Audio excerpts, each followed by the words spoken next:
former Pakistan Prime Minister Imran Khan's party, Pakistan Tehreek-e-Insaf, has now landed in trouble as the country's election commission has issued a show-cause notice to the party. After that, it ruled that the PTI did indeed receive prohibited funding.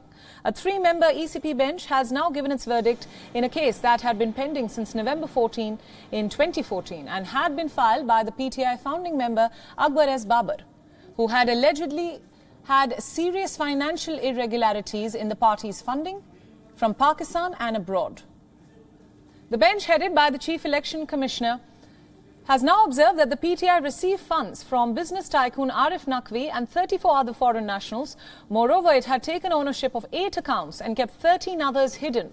The commission accused party chief Imran Khan of submitting a misdeclaration and violating the country's constitution by hiding these accounts.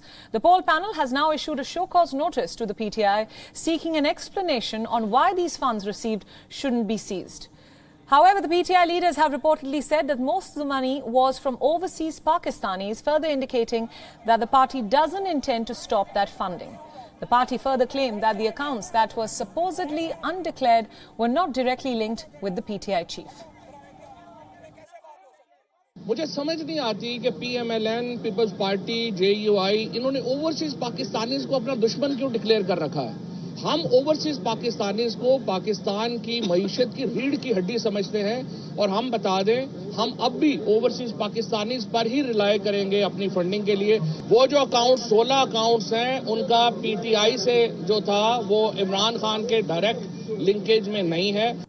In March 2018, a scrutiny committee was constituted to examine the PTI's financing. The committee submitted its report after 95 hearings and nearly 4 years. The report suggested that the PTI leadership had committed gross violations of funding laws by allowing the collection of millions of dollars and billions of rupees without any source and details from foreigners.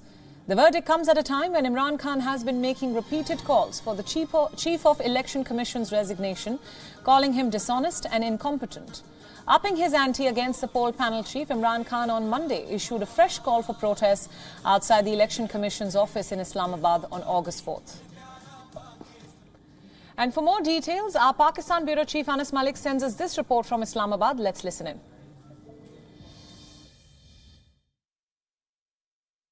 7 years and 7 months later since it began, the Pakistani Election Commission has now ruled on the matter of the prohibited funding that pertained to the Pakistan Tehreek-e-Insaf, and it has ruled that Tehreek-e-Insaf, the PTI led by Imran Khan, did indeed receive prohibited funding from 34 individuals, from foreign nationals. They also hid 13 accounts, and that they also got funds from unidentified sources, including an American businesswoman of Indian origin. And now, what happens with that funding? That is a question that will follow, because a show cause notice has been issued, and in that show cause notice it has also been talked about confiscating or seizing those funds. But the bigger highlight is that the Election Commission has now said that Imran Khan and his party submitted a signed affidavit that was basically a lie. So whether this matter goes to the Supreme Court or not, what happens afterwards, whether what will be the fate of PTI, what will be the fate of funding, that is a question that currently remains unanswered, and it will be answered in time to come. Anas Malik, Islamabad, Pakistan, for WION World is One. WION World is One is now available in your country. Download the app now and get all the news updates on the move.